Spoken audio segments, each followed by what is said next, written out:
Hey everybody, Steve Smith here from MediaPost. Welcome to our Ask Me Anything session with an old friend of MediaPost's, Morgan Chemij. Morgan is Senior Director of Global Marketplace Strategy and Media Execution at HP, and I imagine that's not even the shortest title at that company.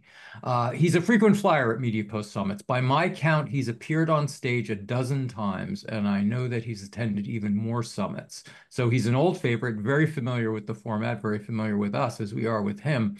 This Ask Me Anything tries to extend some of the communal and conversational spirit of our Insider Summits to this weekly Brand Insider newsletter. Summit attendees usually rave about the intimacy of our summits, and this gives us a chance to really talk with each other, ask a lot of questions of each other, and bring that spirit into this weekly newsletter. So that's the aim of Brand Insider, and AMA is one of the franchises that we've developed that you'll be seeing on a biweekly basis.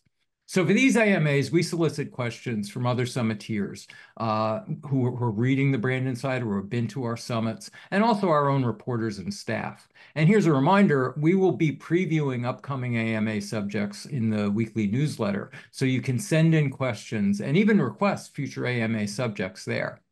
So, Morgan, welcome. Thanks. It's good to be back virtually with you. And in fact, ironically, we're reaching you at one of our summits. You're attending our Tahoe summits while I'm not. So it's a reversal. Um, you're talking a lot about AI lately. In fact, that's sort of been one of the things that you've been on the road talking about a lot is the ways in which AI is being implemented at HP. So and you've talked a lot about where it's going to go in the future, and we can get to that. But our first question involves what is the place where AI has had the most material impact already on the business at an AI or business at HP? Yeah, no, I mean, I think we leverage AI in a variety of different capacities throughout the marketing and content portions of our organization. I think, we're already starting to leverage both AI and machine learning as it comes to audience selection, bid strategies, the actual creative outputs, et cetera. I think, in terms of the audience strategy and some of the bid automation capabilities, we are probably with the pack. I wouldn't say we're light years ahead or light years behind. I think some of the solutions in that ecosystem are still relatively new, and we're doing a couple proof of concepts here, a couple proof of concepts there to really figure out what the optimal solution is. At HP, we have proactively made the decision about 2 years ago. I think obviously Freddie has participated in a few of your events, but we made the proactive decision to bring media in-house. And so we've got a pretty sizable media team now that executes our media. But these types of solutions, the AI-driven solutions are really the next step for us in terms of scaling and optimizing what I would say is already a highly efficient and highly effective in-house solution. The ability to go ahead and we still want hands-on keyboard where necessary, right? But we really want, some of our best talent. We want them thinking big and thinking about, uncovering new opportunities, not necessarily sitting there in front of their PCs all day, modifying bids and, identifying new audiences. We want to allow technology to go ahead and do that. And so I think where we feel like there's a lot of opportunity is becoming more effective with our media, certainly through the use of AI. But I think the other piece of it is empowering some of our top talent to grow and to learn and to try new things. And so I think it's a little bit of a hybrid approach. I think on the other side, leveraging AI quite a bit more from a creative stance. And I think, that's an area where I'm probably the most passionate. You know, we we create great creative assets, but I think, consumers increasingly they're looking for videos. They're looking for 360 product rotations. They want to be able to zoom in on the ports of a laptop and be able to see like, oh, the HDMI ports over there, or there's only two USB-C ports. I need more than that, whatever the case may be, or they want to look at the heat sinks on a gaming PC. Mhm. And doing that historically was you'd have an image and you could double click and zoom in a little bit, but AI is really revolutionizing that for us. We're now at a point where with literally as few as four images, you can create a full 360 of a product and really see it in all the different dimensions. And now we're able to actually create, full videos with audio overlays, and we can take the KSPs, the key selling points from a product detail page or from a spec sheet of an actual product. We can overlay those onto the video, and it can actually create call outs during the video. And it can say, hey, here's the 4K monitor up along the top. Here's the enhanced keyboard, and we can translate it into multiple languages. So AI is enabling us to create considerably more compelling content than we've ever been able to do before, and we're able to scale it globally. And perhaps most importantly, when you think about how deep our product catalog is, we don't assort just dozens or hundreds, we assort thousands of SKUs. And so to be able to do it at scale across our broad portfolio really means that, even some of the low sellers that aren't huge volume drivers, they're going to get best in class content and improve their Mhm. conversion. So it's really great. I feel it's revolutionizing our industry as probably well as many other listeners. How does it has it changed your relationship with all of these retailers? And how do you best leverage it with all of these retailers? Because I think key part of HP's business is that you're a supplier to major e-commerce, from Amazon on down to all the big boxes. They have their own formats, they have their own e-commerce systems. So how does this help you in those B2B relationships? Yeah, no, it's a great call out. I think, us as well as many other consumer electronics companies, we obviously do a direct business, and then we do a lot of business with retail partners, the Best Buys, the Walmarts, Costco's, Staples, Depot, Target, you name it. And so for us, yeah, obviously some of it is about empowering HP on HP.com to have best in class experience, but equally so, and perhaps more importantly, making sure that customers who are interacting with HP on partner sites are able to have a best-in-class experience. And so, we work with a variety of different content syndication partners that allow us to create incredible content, incredible landing page experiences, and actually push that content out to our partners. And so it's really a seamless integration. It's for the most part hands-free, where we're able to go ahead and test new things directly, test new things with usability groups, et cetera. And when we find the winning recipe, we're able to go ahead and push that out to our partners. And so they're able to benefit from all the learnings and the enhancements that we've had. And they can rest assured that HP is consistently providing them with the absolute best available content, the highest converting, the most compelling. And they can also rest assured that we're constantly re-engineering things and taking things up a notch and making things better. I think e-commerce, particularly these days, whether you're a brick and mortar or a pure play or a marketplace, it's increasingly fragmented, it's increasingly competitive. And I think best in class content, as well as we alluded to earlier, best in class targeting capabilities, best in class media execution, you really need that to rise above. Sticking with the B2B point, but going away from AI a little bit, let's talk about retail media networks. Now, HP was one of the tech suppliers that has been in deep with major retailers for a long time. You've had these much more integrated relationships with a lot of the major big boxes, with Amazon. So in many ways, you were already there when it came to retail media. You were part of the mix.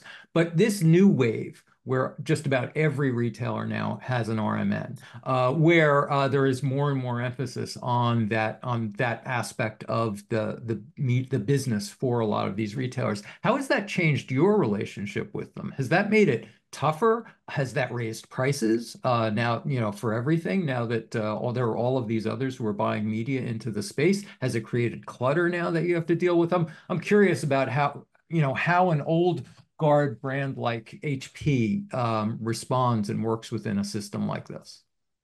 Fair, fair. I think it's really interesting. I think if we look back to when COVID was kind of peaking, a lot of organizations they saw they had to get more competitive on pricing, so their margin went down. It was Mhm. cutthroat effectively. And so, I think a lot of, your larger brick and mortar retailers are like, hey, we've got all this traffic that we're driving from organic search. We've got all this traffic we're driving through CRM. Why aren't we doing more to monetize it? And Mhm. so I think it became a little bit of I'm going to use the term bandwagon. You saw, oh wait, hey, look, Amazon's got the retail media. Oh, look, Kroger's got this media network. Like, and everybody started to do it.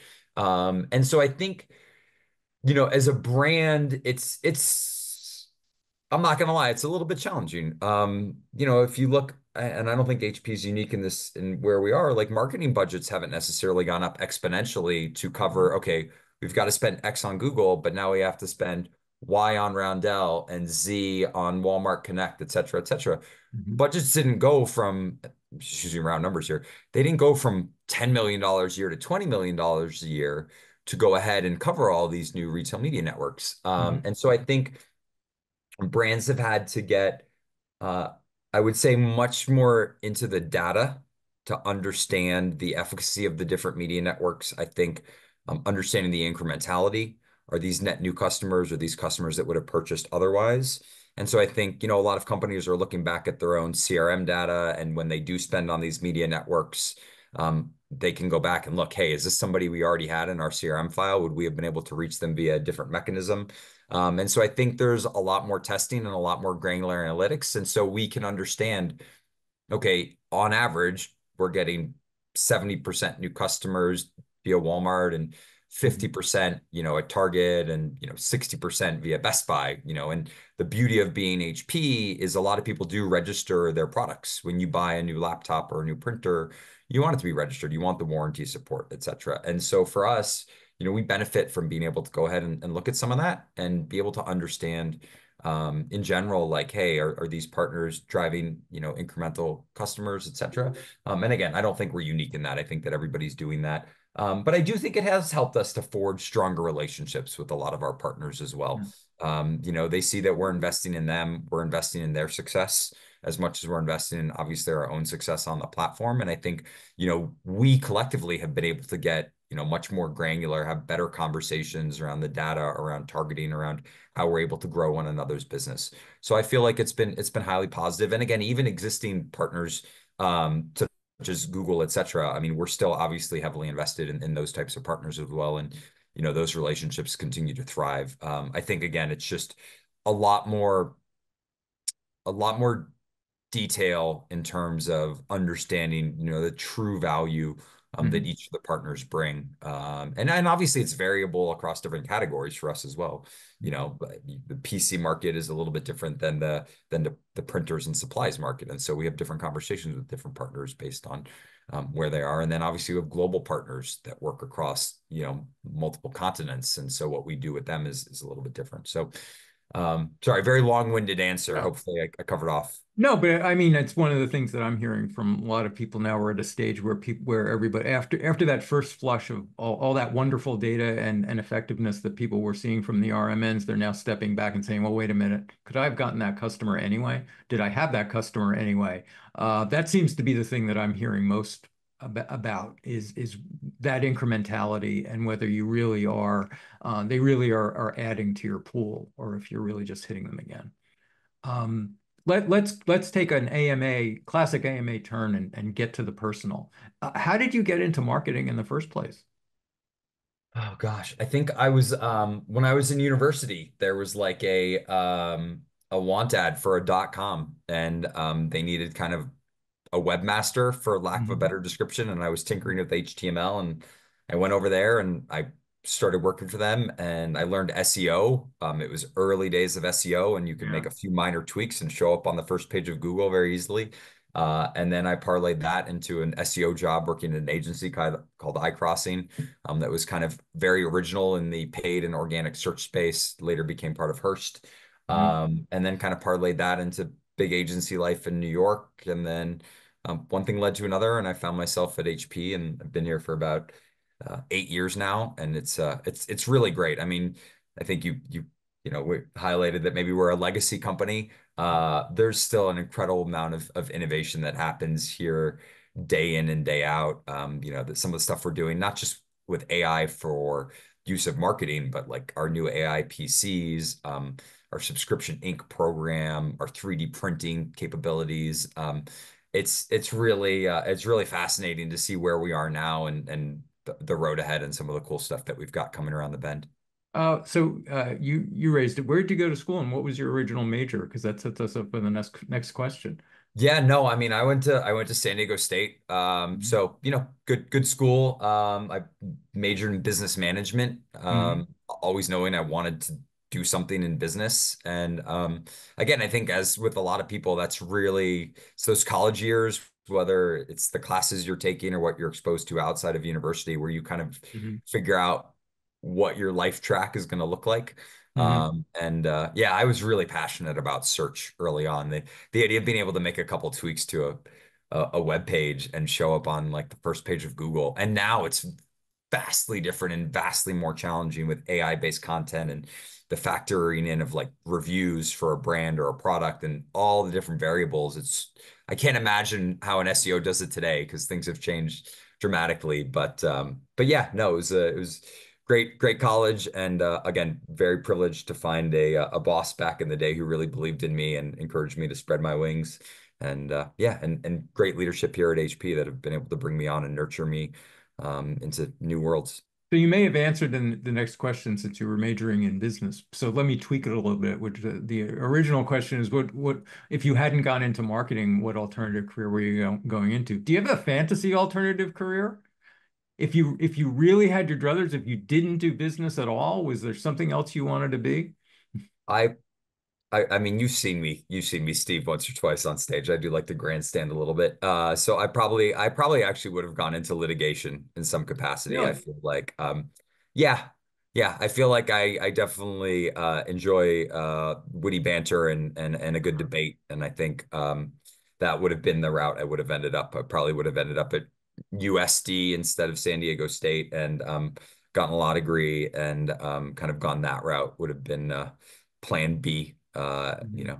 Oftentimes I Well, think about reinventing myself, but I'm a little too old for that now.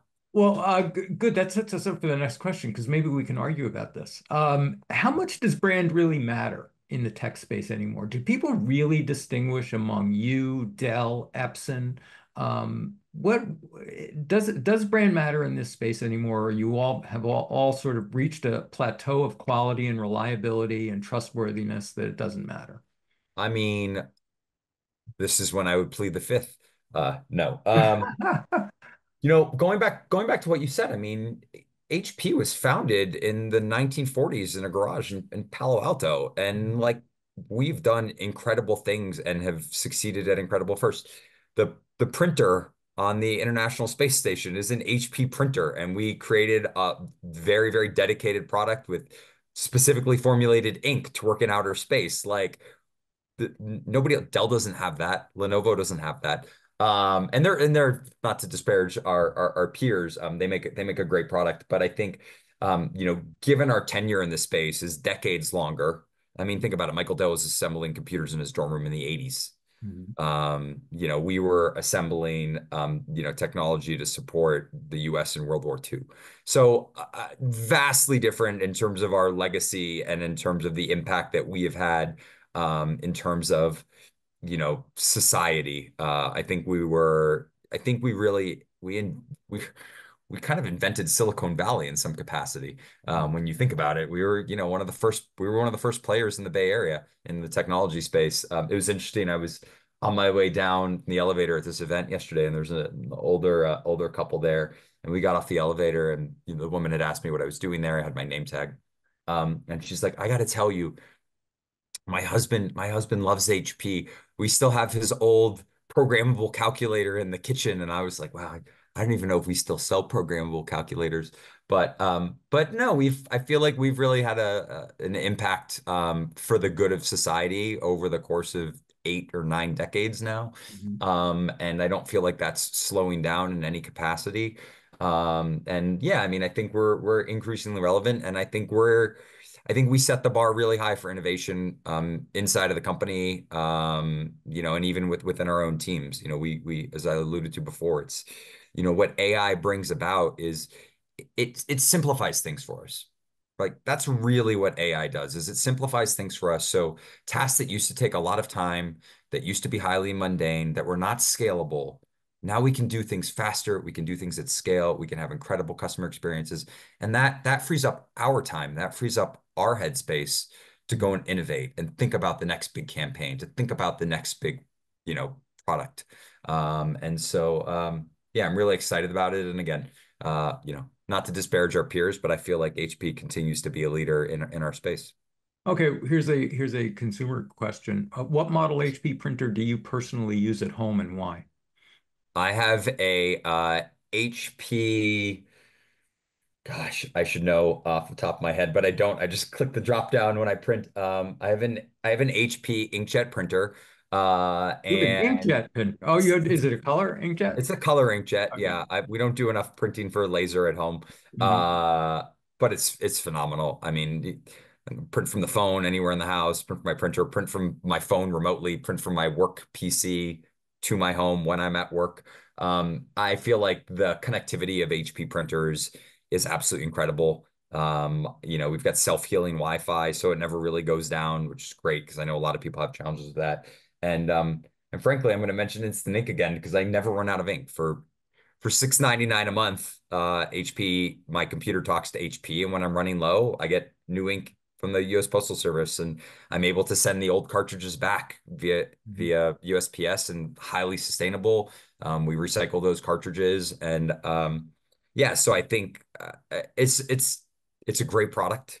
My printer's a great product. Our subscription ink is a great product, and our focus on sustainability. Going back again, when our founders came up with HP, 80, 90 years ago, like there's an HP way, and sustainability and doing better for the earth, the environment, and the citizens of the earth is absolutely pivotal, and it's integral to everything that we do. And so, again, these types of programs, people not buying more than they need, making sure people are recycling their cartridges, et cetera, are great. And so my HP printer enables all of that. I still don't print more than I need to. I still print on recycled paper. Sometimes I'll take stuff that's already been printed on and flip it over and put it back in the tray and reuse it, depending on what it's used for. Yeah, it's a great product. Before we go to a quick lightning round, one final question to go back to AI. Whose jobs will AI take out first?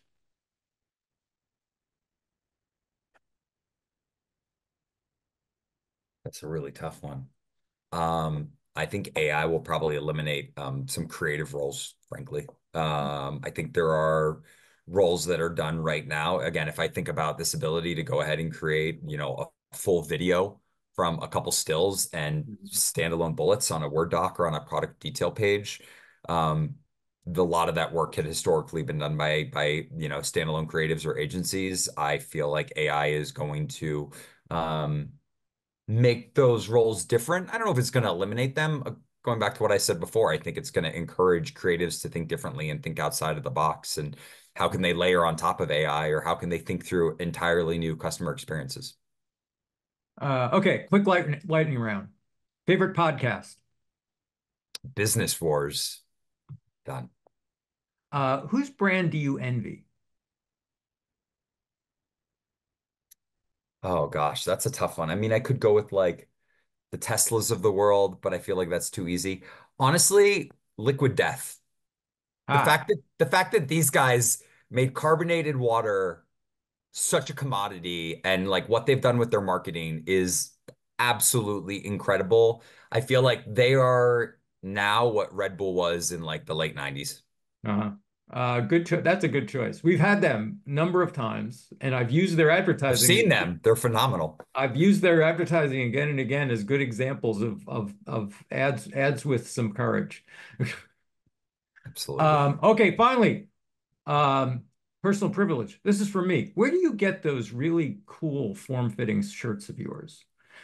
That's like You you you are among the best dressed, the best casual dressers on our stage, and I want to know what brand do you veer towards in those shirts? I want to get those all shirts. right. I would say that Nobles from L'Oreal is probably one of the best dressed guys on your stage. So let him know I Okay. said that. But I hate to admit it, like I buy my fair share of stuff at H&M, and Lululemon just happens to fit particularly well if you're like a slim guy. But slim fit at H&M works well, and I'm super loyal to Levi's. They make a great product, and they've been doing it again. over 100 years now. If it ain't broke, don't fix it. And you wear them well, my friend. I appreciate that. I appreciate that, Steve. Morgan, as always, thank you. Thanks everybody else for watching and for the questions from everybody. These questions come straight from other insider summiteers, your peers, and from us. If you have questions for any of your fellow marketers, whether it's someone specific or in general, please let us know. Just send them to us. Subscribe to the Brand Insider newsletter, and we'll do our best to get the answers from them. Or if you want to volunteer to be a subject of one of these AMAs, please contact us. So for Morgan and me, thanks everybody. See you again soon. Thank you guys.